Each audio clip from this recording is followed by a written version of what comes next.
We acknowledge the traditional owners of country throughout Australia and recognise their continuing connection to land, waters and culture. We pay our respects to their elders past, present and emerging. Welcome to This Song Is Yours, the podcast where we dive into the art of songwriting, the artists behind it, and the stories that make it all resonate. I'm your host, Simon Fink, and thank you for joining us. Our guest today on the podcast is none other than Australian indie songwriter Annie Hamilton. Annie recently released her highly anticipated second record titled Stop and Smell the Lightening, and let me tell you, the wait was absolutely worth it. This record is an electrifying one for Annie, no pun intended, as it sees her pushing her sonic boundaries quite a bit. She's incorporated influences from electronic and disco music, taking her sound in exciting new directions. Now, in today's episode, we're thrilled to welcome Annie back to the pod to discuss how playing around with different genres has changed her approach to songwriting. We talk about collaborating once again with producer Jake Webb from Methyl Ethel and dive into how their working relationship helps bring her music to life. We also chat about touring behind this record, both in Australia and over in the UK. Now, we want to give a massive thank you to Jaja for her help with this episode and remind everyone that Stop and Smell the Lightening is out right now. We've left links in the show notes where you can grab a copy of the vinyl record and where you can catch Annie on tour. While you're there in the show notes, don't forget to follow us across our socials and stay up to date with all of our future guests. And with that, let's get into it. Here is our conversation with Annie Hamilton.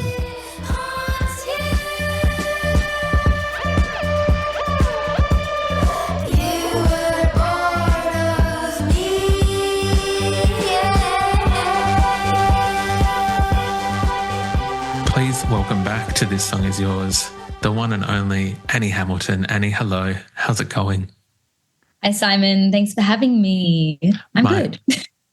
My absolute pleasure. And I'm very glad to hear that you're good. I'm good as well. Thank you. Thank you so much for joining us today. It's always a pleasure having you on. I feel like we had such a fun chat last time about your previous record. So I'm kind of excited to see where we go today in terms of this brand new record that you've got coming out, Stop and Smell the Lightning. It's out this week. Firstly, congrats. How are you feeling with new music coming out? Thank you so much. It feels really good. This record feels, I think I've got to a point where I just love it, and I had such a fun time making it, and I learned so much, and I love all the songs and where they ended up. And so releasing it is just fun because now I'm like, oh, cool, everyone else gets to hear it. Like, I've been listening to it for the last 2.5 years, and now I just get to share it, and it's a really nice feeling. I think with my last record, I was a bit more burnt out. And I think, when you finish a project and then you're like, get it away from me. I never want to see it or touch it or listen to it ever again. I think that's a bit how I felt with my last album. Whereas this album is the opposite. I'm just like, oh, I love this album. I absolutely love that, though. It is for some people who maybe aren't within the music industry or aren't aware, something that you just said then is that sometimes artists and musicians are living with these recordings and these songs for up to 2 to 3 years before they kind of get put out into the public sphere. And so your relationship with them is very different, and sometimes you've almost moved on to the next project or something along those lines. So it's exciting to hear that there's still a lot of love and excitement for these songs. And so there should be as well. This is an incredibly good album. I don't know how else to explain it other than it's a fantastic album. So well done. Thank you so much. The other thing that's cool is throughout the process of making this, I didn't really show anyone. I wasn't showing anyone the works in progress or the mixes. I didn't really let anyone into the process other than Jake, who I recorded it with. So again, now hearing people's reactions feels crazy to me because I'm like, oh yeah, again, people get to hear it. Whereas I think that's the other difference with my last record. With my last record, I was showing anyone who would listen the mixes and the works in progress and asking everyone's opinions, and there are a lot more people involved in the process. This one was a bit more like I was in a vortex. Which I think is totally fair. The previous record that you are talking about is The Future Is Here, but it feels kind of like the past. And that was also a fantastic record. It was a very enjoyable listen when we chatted back. I want to say in 2021 or 2022? 2022. Okay, thank you. Yeah. There is some stark sonic differences in this new record, though, because I feel like while that one was maybe like slightly indie rock or indie Annie, this one seems to be like, I want to say a combination of like electro Annie or almost a little bit disco Annie in a way, if I may dare say that. Yes, amazing. Totally.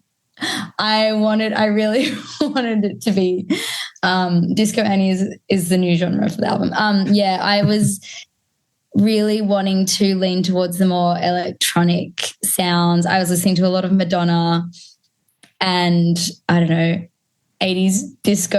And when I set out to make this record, I originally had started making more electronic music. I think it's an evolution from the last record where songs like Labyrinth left off, which is probably the most, or like Bad Trip or Labyrinth on my last record. Where they left off is kind of where I picked up on this one, which was like delving into the more electronic sounds. And I had started just leaning that way in my production and in my writing, because I think I just got really bored of guitars. And I just wanted to explore more sonic territory. Mm-hmm. And I've always had this ethos that I never want to make the same thing twice. I never want to make two songs that sound the same. So I'm like, that's just not what interests me. You know, like if I've made a song with one kind of sonic palette, then it's like, okay, box ticked, move on to the next thing. And but when I started kind of making this album or like writing this album, and it was getting really dancey and electronic, I originally thought I was going to have to start a side project to release it because I didn't think it fit into the, you know, Annie Hamilton angsty indie rock world that I'd created. And yeah, I was like, oh God, how am I going to manage a side project? Or like, what am I going to do? And then I kind of had this realization that actually I can do whatever I want. And I had actually just pigeonholed myself into this indie rock box. Whereas like if I can pigeonhole myself, I can also knock down that pigeonhole. And so, yeah, then I kind of just was like, well, if I want to make a kind of like dance away the sadness, disco-y electronic song, then I can. And like, why not? Well, exactly. Why not? But also I kind of love that, that methodology, I guess, in terms of, it's funny because sometimes as songwriters, producers, creatives, you put up these blocks that are really only created by yourself anyway. Like it's not actually someone else saying you can't do these things. It's just a thought of, like, as you said, having to start a side project from your own solo project, which is just, why not have Disco Annie? Why not on the next one? Who knows what we can manifest today? Maybe we've got Grunge Annie. Maybe we've got Screamo. World music. It's perfect. Screamo. Screamo, yeah. Yeah. And I think also, I mean, conceptually, this album, I wanted it to be kind of a time capsule of the last 2 years, you know, the period that I was creating it. And to be honest, to that time, there were some highs and there were some lows. And I wanted to create music that felt like it was what I was wanting to listen to and what I was leaning towards and what I was interested in.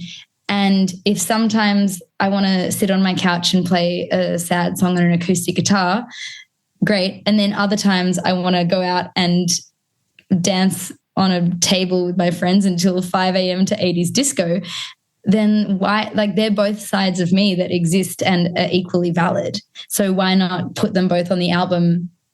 Like, it makes sense to me, and it feels like that's even more authentic or more honest to capturing my life experience, that it has these extremes and these highs and the lows and extroverted and introverted and the kind of duality of me and of every human.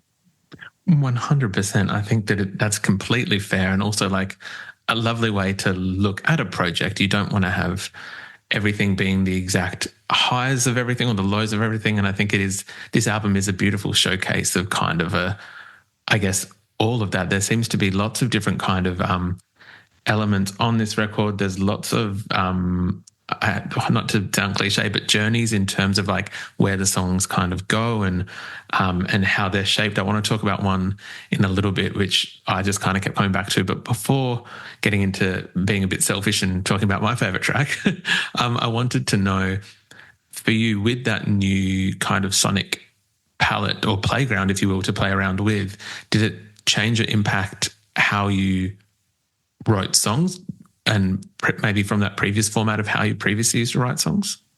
I think my writing process has stayed relatively the same, in which it's always been very private and very solo, and usually it's me mostly late at night in my room demoing as I write.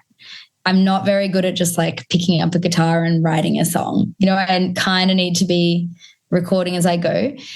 So that process hasn't necessarily changed, but I think what changed was that the more I learnt in terms of production skills, and that was through the process of making the last album too, the more, because I'm self-taught production-wise, I still am very much, I don't want to say I have no idea what I'm doing because that's a lie, but I'm not, my technical skills leave a lot to be desired. But I have the vision. So my process with music production is usually like, okay, I have this vision of how I want it to feel and sound and the kind of energy I want. So how do I figure out how to make that happen production-wise? And that's kind of usually happening in tandem with the writing. So like I'll start writing a song, start producing the demo, and then sometimes maybe my production ideas lead into more kind of songwriting ideas, or I'll take a break and go and sit down with a guitar and, you know, flesh out more of the song, but then come back and just be building up the demo as I'm going. And I think my production skills just got better from doing it more. And probably my songwriting skills got better because, again, like 10,000 hours, like I'm only going to get better at songwriting and production. So I think, yeah, the evolution in the sound probably just came from me upskilling through learning by doing.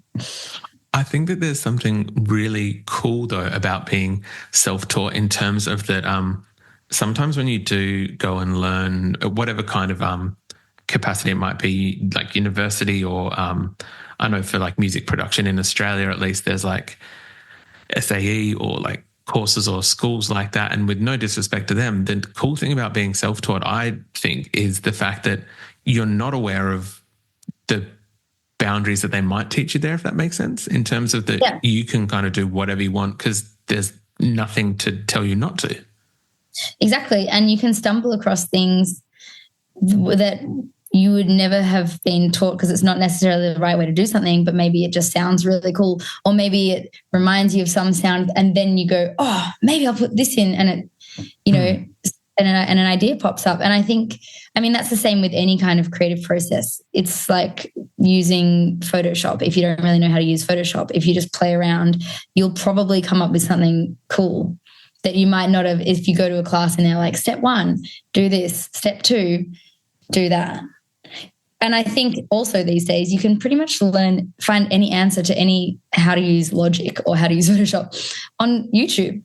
So, you know, if I really feel like I'm getting stuck by my lack of skills, I can YouTube it. So I kind of agree that like if I had gone and done a course in music production, I don't think I would come up with the super wacky ideas that I kind of maybe spend a really roundabout way getting to, but then stumble upon that end up being, I think, the coolest parts of my songs.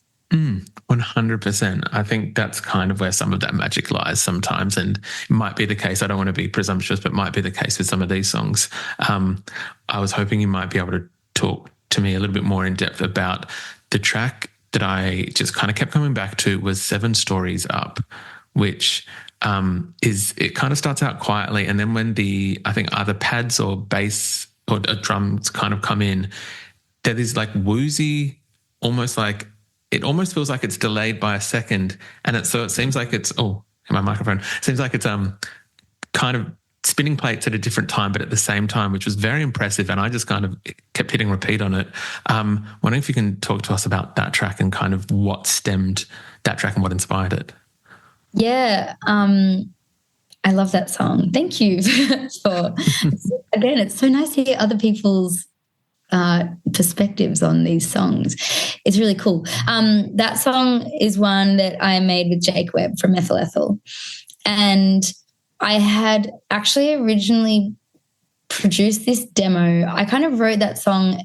It was definitely like a work in progress over the course of like the 2 years I was making the album. And I actually started writing it. I was walking down the street in Frio one night after a studio day, and I just got like the melody and some of the lyrics. And I remember like walking down the street with this kind of like chorus in my head. And then I like got home and figured it out on the piano, figured out some chords and some melodies. But then over the course of 2 years, just like kept adding new verses and taking away verses and adding new lyrics and new choruses. So it really evolved a lot. And then in the studio, and also like I recorded a demo of it, but it was like this hyper pop, almost like Grimes-esque, very kind of like shimmery. I don't really know how to describe it. I should probably dig it out. But anyway, I recorded this demo of it, but I thought it was really embarrassing. I think I thought it was really corny. And I was just like, there's like no way I will ever release this. Like it's too corny or too like cutesy or something. And so I sat on it for ages and didn't show anyone. And then one day I showed Jake. I think because it was one of those songs that I kept coming back to, I was like, maybe we should try and tackle this song, because I guess I write a lot of songs and some of them just slip away and others stay in my, keep coming back to my, mind. Mm-hmm. So after, probably like a year after I first wrote it, we started recording it. And also when we were recording it, we recorded so many layers of things over the period of like a year, because we would, again, just like have a couple of days working on it and then nothing for a couple of months, and then come back to it a few months later and pick it up for an hour and add more stuff and take stuff away. And it really just evolved. Like at one point we recorded all these layers of me hitting the strings of an acoustic guitar with a teaspoon. So it was like this really metallic, soft metallic, like twangy sound, but recording the teaspoon hitting the string and then ringing it out and then kind of manipulating that sound and making that into like this paddy synth kind of thing. And then we recorded all those, like when the big kind of chorus comes in, all the vocal layers was just like a lot of harmonies that Jake then also kind of manipulated a lot of the vocals. Like it was so cool making that song, because it kind of just, it just felt like this constant evolution. And then it was almost like in its final state, we were just like, that's exactly how it was meant to be. Like we pulled a lot of stuff out of the first half. So the first half ended up just being this really beautiful, dreamy, floaty. Like I always kind of think of that song as if you're like at a house party, but you're moving in like slow motion. And you're going through kind of all these hallways and different rooms of this house party and just kind of like watching everyone and being like, wow, look at everyone. You know, like this almost like removed, reflective, introspective, like being in, I don't know, or being in like, it's almost like a movie scene of this, like going through this house party, and then like every different room or the different hallways, you kind of lead into a new phase. And then when it opens up, I imagine that you're like on the balcony, and then the lyric of like hang your head over the railing. It's like that feeling of standing on a balcony and looking down and kind of losing perspective, or like losing the, like losing track of where you are in the world. Mm-hmm. Like, you know, when you look down from a really great height and then you're like, you get a bit woozy, and then you're like, am I this small and how am I this? You know, just kind of all those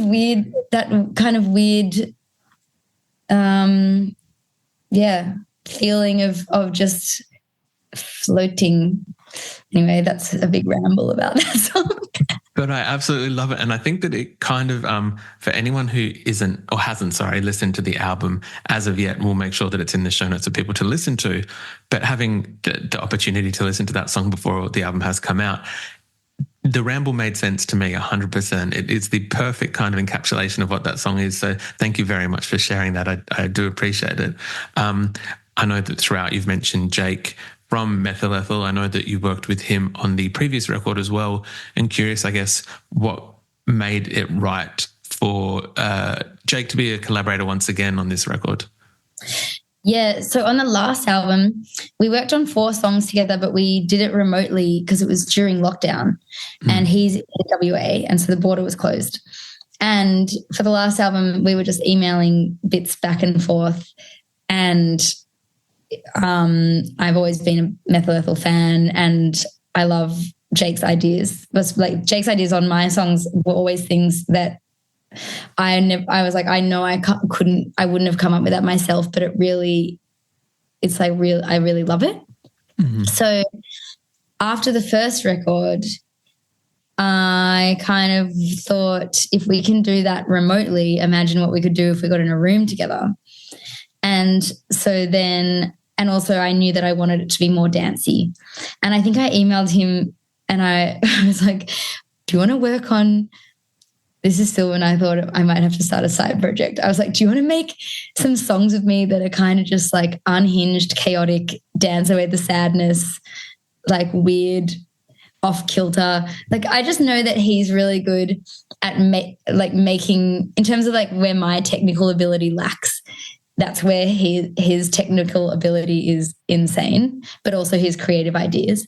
And I knew that I wanted the palette for this album to be a bit more like left of center, weird, alien, off kilter.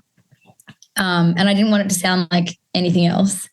And I wanted it to have this electronic dancey element. So yeah, I just knew that he was the perfect person to make it with. And so yeah, we ended up making 7 songs together for this record, and it was such a cool process. He's awesome.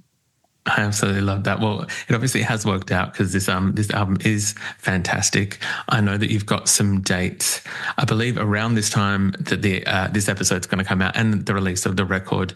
There's a few in Australia, and then you've got a few dates in the UK and in Europe as well. Curious for yourself, from the record, is there a track you're most excited to kind of debut live or put out into the live arena? Probably Without You. Mm-hmm. It's also the most terrifying one because I have I've never played it live before and haven't even rehearsed it yet. And I don't know how it's going to work, but I feel like it's going to be awesome. I think also I'm excited about that one because I think maybe I won't play guitar and I'll just run around and dance and sing, which is very liberating because most of the time I'm playing guitar and singing. And what I've realized, like the songs where I'm not playing guitar, is that I can actually just move a lot more and get more into it. So I am excited for Without You. Look, I'm very excited to see some of these live shows. I don't think you're coming to Adelaide in this run, but hopefully next time you're touring, we'll be able to catch you in some kind of capacity. I'm very excited to see how some of these songs translate live, as well as before when you mentioned the instrumentation and some of the recordings. Super curious to see how that translates live, because obviously it's a whole different beast trying to pull these songs into the live arena and make them work as well. Yeah. It is. I've got rehearsals all next week. I'm like, that's next week's job. But I do think, like, I'm really excited for the shows because I think the songs are so fun. And I mean, but yeah, there's some songs that are so fun, and then there's some songs that are so beautiful and dreamy and cathartic to sing and to play. So I'm actually just really excited to bring it out of the studio into the room and to see how see how they sound and to maybe give the songs a bit of a different life, which is always the fun part about taking them into that live space, because you can kind of mess with arrangements, you can mess with instrumentation, you can kind of give them like a different perspective, I guess, in a way. Yeah. We'll be putting all the details for these shows that we're speaking about in the show notes for today's episode. Annie, we would usually ask our guests what they're currently listening to for yourself. What is currently on high rotation for you? Do you know what I'm obsessed with? Is the new album by Dora Jar. Have you listened to her? Mm-hmm. She's so good. And she just put out an album a couple of weeks ago. And it's definitely on high rotation. The sounds, like some of the production is so cool. It was produced, also part of it was produced by Rostam from Vampire Weekend, who has done some of my favorite production work ever. But her songwriting is also amazing. So the album's called No Way to Relax When You Are on Fire. And I love long album titles. So As we've previously discussed, what we have, the future is here, but it feels kind of like the past. And then Stop and Smell the Lightning. I'm curious what, especially with, just to wrap this up nicely, if we do get emo or screamo Annie next album, I feel like emo albums are always crazily long-titled albums. So hopefully that kind of plays into that as well. Yeah, I love a long album title. I'm saved the long album title.